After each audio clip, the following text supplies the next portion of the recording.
Asia cup ఫైనల్లో దాయాది జట్టు పాకిస్తాన్పై మరపురాని విజయం సాధించింది భారత్. 41 ఏళ్ల ఏషియా కప్ టోర్నీ చరిత్రలోనే తొలిసారి పాకిస్తాన్లో జరిగిన ఫైనల్లో గెలిచింది. దీంతో భారత్ ఖాతాలో 9వ ఆసియా కప్ చేరింది. అయితే మ్యాచ్ గెలిచిన తర్వాత ఆసియా కప్ ట్రోఫీని తీసుకునేందుకు మాత్రం భారత్ నిరాకరించింది. పాక్ మంత్రి ఆసియా క్రికెట్ కౌన్సిల్ అధ్యక్షుడిగా ఉన్న మోసిన్ నఖ్వీ చేతుల మీదుగా కప్ ఇవ్వడమే ఇందుకు కారణం. ట్రోఫీ మెడల్స్ తీసుకోకుండా టీమిండియా దూరంగా ఉండిపోయింది. భారత్ ట్రోఫీని నిరాకరించినట్లు ప్రెజెంటేటర్ ప్రకటించారు. ఈ నిర్ణయంతో గ్రౌండ్కు తీసుకొచ్చిన ట్రోఫీని వెనక్కి తీసుకెళ్లారు. భారత ఆటగాళ్లు ట్రోఫీ లేకుండానే సెలబ్రేషన్స్ చేసుకున్నారు. ఈ టోర్నీలో మొత్తం 3 సార్లు పాక్ భారత్ మధ్య 3 సార్లు మ్యాచ్లు జరిగాయి. మూడింటిలోనూ ఒక్కటంటే ఒక్కసారి కూడా పాక్ ఆటగాళ్లకు షేక్ హ్యాండ్ ఇవ్వలేదు టీమిండియా ప్లేయర్లు. ఆపరేషన్ సింధూర్ తర్వాత పాక్తో లీగ్ మ్యాచ్లు ఆడేందుకు నిరాకరించింది భారత్. ఈ టోర్నీలో మాత్రం తడపడాల్సి వచ్చింది. తొలి మ్యాచ్లో పాక్పై భారత్ గెలిచిన తర్వాత ఆ జట్టు క్రికెటర్లకు భారత ఆటగాళ్లు షేక్ హ్యాండ్ ఇవ్వకపోవడంతో వివాదం చెలరేగింది. మ్యాచ్ తర్వాత కెప్టెన్ సూర్యకుమార్ యాదవ్ పెహల్గాం ఉగ్రదాడి బాధితులతో పాటు సైన్యానికి ఈ విజయం అంకితమని చెప్పడంతో పాక్కు గాయంపై కారం పోసినంత పనైంది. తర్వాత సూపర్ 4 మ్యాచ్లో పాక్ ఆటగాడు హ్యారిస్ రౌఫ్ ఆపరేషన్ సింధూర్కు సంబంధించి రాఫెల్ను కూల్చినట్లు వెకిలి చేష్టలు చేశాడు. దీంతో భారత అభిమానులు బాగా హట్ అయ్యారు. తర్వాత పాక్ ఫైనల్ చేరడంతో ఈ మ్యాచ్కు మరింత క్రేజ్ వచ్చింది. దుబాయ్ స్టేడియంలో అభిమానులతో నిండిపోయింది. మ్యాచ్ గెలిచిన తర్వాత పాక్ ఆటగాళ్లు సైలెంట్ అయ్యారు. ఇక ఆసియా కప్ పై మరిన్ని డీటెయిల్స్ అనిల్ మనకు అందిస్తారు. Anil, Asia cup final match విశేషాలేంటి? భారత్ ట్రోఫీ తీసుకోవడానికి ప్రధాన కారణం ఏంటి?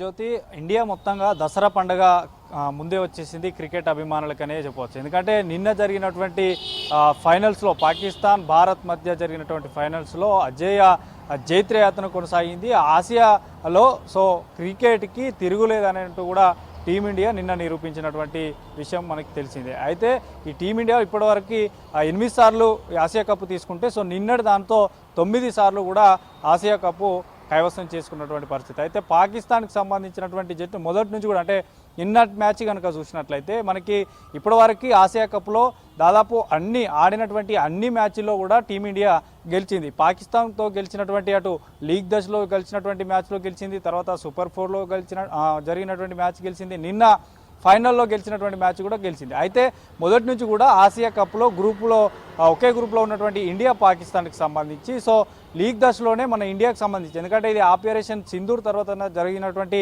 మొదటి ఆసియా కప్ మొదటి మ్యాచ్ పాకిస్తాన్తో ఆడినటువంటి విషయం మనం చూసాం. సో బైకాట్ చేయాలంటూ కూడా చాలా వరకు కూడా దీన్ని వ్యతిరేకించారు. ఆ రోజు టీం సభ్యులతో పాటు మాజీ క్రికెట్లతో పాటు క్రికెట్ అభిమానులు కూడా అసలు ఈ మ్యాచ్ని బైకాట్ చేయాలంటూ కూడా చెప్పారు. కానీ ఇంటర్నేషనల్ క్రికెట్ మ్యాచ్ కాబట్టి సో ఖచ్చితంగా ఆడాల్సిందంటే బీసీసీఐ చెప్పింది కాబట్టి సో ఆడారు. సో మొదటి మ్యాచ్ అట్లా గడిచిపోయింది. మొదటి మ్యాచ్లో మనకి ఆ విజయం కూడా ఇండియా గెలిచింది. ఆ విజయం కూడా పహల్గాం దాడి ఘటనలో ఉన్న బాధితులకు సైనికులకి పూర్తిగా అంకితం చేస్తున్నట్టు కూడా కెప్టెన్ సూర్యకుమార్ యాదవ్ తెలిపాడు. ఇక సూపర్ 4లో కూడా పాకిస్తాన్కి సంబంధించినటువంటి మ్యాచ్ జరిగింది. అక్కడ కూడా ఆ మ్యాచ్లో కూడా చిత్తుగా పాకిస్తాన్ ఓడించారు. కానీ ఇందులో పాకిస్తాన్ ప్లేయర్లు కొంత అంటే అక్కడ గ్రౌండ్లో ప్రదర్శించినటువంటి తీరు కూడా చాలామందిని కొంత ఇంకా ఆక్రోశానికి గురి చేసిందని చెప్పాలి. ఎందుకంటే అక్కడ రాఫ్ ఒక మనకు ప్లేన్ క్రాష్ అయినట్టు చెప్పడం మొదటి మ్యాచ్లో కూడా కొన్ని సన్నివేశాలు చూసాం. తర్వాత నిన్న జరిగినటువంటి మ్యాచ్ ఫైనల్ మ్యాచ్ సో ఇది అందరూ మొదటి మ్యాచ్ బైకాట్ చేయాలనుకున్న వారందరూ కూడా సో నిన్న ఆదివారం కావడంతో ఇండియా మొత్తం ఓవరాల్గా కూడా కళ్ళు మొత్తం కూడా టీవీలోకి పెట్టేసి ఎక్కడ పడితే అక్కడ స్క్రీన్లు పెట్టేసి సో ఫైనల్ మ్యాచ్ దాయాదితో పోరు కాబట్టి సో ఖచ్చితంగా చూశారు. సో చిరకాల ప్రత్యర్థి అయినటువంటి పాకిస్తాన్ మాత్రం చిత్తుగా ఓడించారు. ఇందులో ఇండియా టీంకి సంబంధించినటువంటి టీం మొదట టాస్ గెలిచి ఫీల్డింగ్ తీసుకున్నారు. కానీ ఫీల్డింగ్ తీసుకున్నటువంటి టీంకి కొంత స్ట్రెస్ మొదట్లోనే స్టార్ట్ అయింది. ఎందుకంటే దాదాపు పవర్ ప్లేలో మనకి ఒక్క వికెట్ పోకుండా కూడా 80 పరుగులుగా పైగా కూడా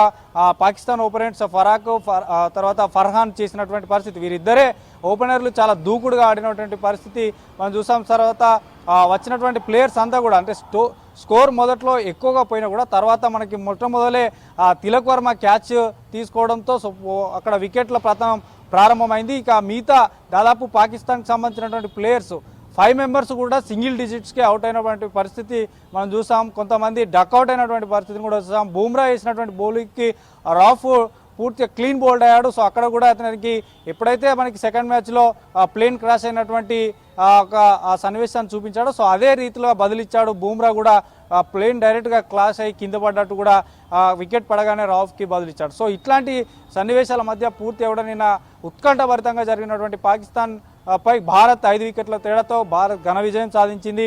147 పరుగుల లక్ష్యాన్ని 2 బాల్ మిగిలిండగానే ఛేదించారు. అయితే ఇందులో ఓవరాల్గా మనకి మొదటి నుంచి కూడా అభిషేక్ శర్మ మన ఇండియా తరఫు బ్యాటింగ్ చూస్తే అభిషేక్ శర్మే మొత్తం ఎక్కడ చూసినా అభిషేక్ శర్మ ఎందుకంటే అన్ని మ్యాచ్ల్లో ఇప్పుడు ఈ ఆసియా కప్లో ఎక్కువ హైయెస్ట్ స్కోర్స్గా నిలిచాడు. 300 ఎబోవ్ స్కోర్ చేసినటువంటి వ్యక్తి అభిషేక్ శర్మ. సో మొదటి మ్యాచ్లో కానీ యూఏతో జరిగిన మ్యాచ్ కానీ హాంకాంగ్ ఒమాన్తో జరిగిన మ్యాచ్లు అన్నింటిలో కూడా అభిషేక్ శర్మది ఉంటాయి. కానీ నిన్న 5 పరుగులకి అవుట్ అయిపోయాడు. దాదాపు ఇండియా బ్యాట్స్మెన్స్కి మనకి టాప్ ఆర్డర్లు అందరికీ కూడా అవుట్ అవ్వడం 20 పరుగులకు పైగానే 3 వికెట్లు కోల్పోయినటువంటి పరిస్థితి. పూర్తిగా నెక్స్ట్ వచ్చే బ్యాట్స్మెన్స్ అందరికీ కూడా స్ట్రెస్ ఉంటుంది. తిలక్ వర్మ కానీ సంజు సామ్సనే కానీ తర్వాత సూర్యకుమార్ యాదవ్ అవుట్ అయిపోయాడు. సో వీళ్ళందరూ అంటే టాప్ 3 కూడా అవుట్ అయిపోతే నెక్స్ట్ వచ్చే బ్యాట్స్మెన్స్కి స్ట్రెస్ ఉంటుంది. సో అందులో ఈ స్ట్రెస్ను తట్టుకోగలిగినటువంటి తెలుగు కుర్రాడు తిలక్ వర్మ చాలా చక్కటి ప్రదర్శన కనబరిచాడు. మనకి హాఫ్ సెంచరీ పైగా చేసి కూడా నాట్అవుట్గా కూడా నిలిచాడు. సో విజయ దుందుబికి తిలకం దిద్దాడంటూ కూడా చాలా వరకు సోషల్ మీడియాలో పోస్ట్ చేస్తున్నారు. మరోవైపు ఈ విజయాన్ని అంతా కూడా మనకి ఆపరేషన్ సింధూర్ మైదానంలో కూడా కంటిన్యూ అవుతుంది. మన క్రికెటర్లకు అభిమానులందరూ కూడా అంటూ కూడా మన దేశ ప్రధాని మోడీ కూడా ట్వీట్ చేశారు. ఇక మరోవైపు తెలుగు కుర్రాడు తెలంగాణ రాష్ట్రాన్ని ప్రఖ్యాతగాంచి ఒక దేశ స్థాయిలో మనకు గుర్తింపు తెచ్చినటువంటి తిలక్ వర్మకు అభినందనలు, ఇండియా టీంకి అభినందనలు అంటూ కూడా తెలంగాణ రాష్ట్ర ముఖ్యమంత్రి రేవంత్ రెడ్డి కూడా నిన్న మనకి ట్వీట్ చేసినటువంటి పరిస్థితి. సో ఓవరాల్గా మాత్రం నిన్న జరిగినటువంటి మ్యాచ్లో ఇప్పటివరకు అయితే మన టీంకి సంబంధించి ఇండియా టీం అయితే కప్పు తీసుకోలేదు. ఎందుకంటే ఈ ఏదైతే ఏషియా క్రికెట్ కౌన్సిల్ అధ్యక్షుడిగా ఉన్నటువంటి వ్యక్తి పీసీబీ పాకిస్తాన్ క్రికెట్ బోర్డు అధ్యక్షుడిగా ఉన్నాడు.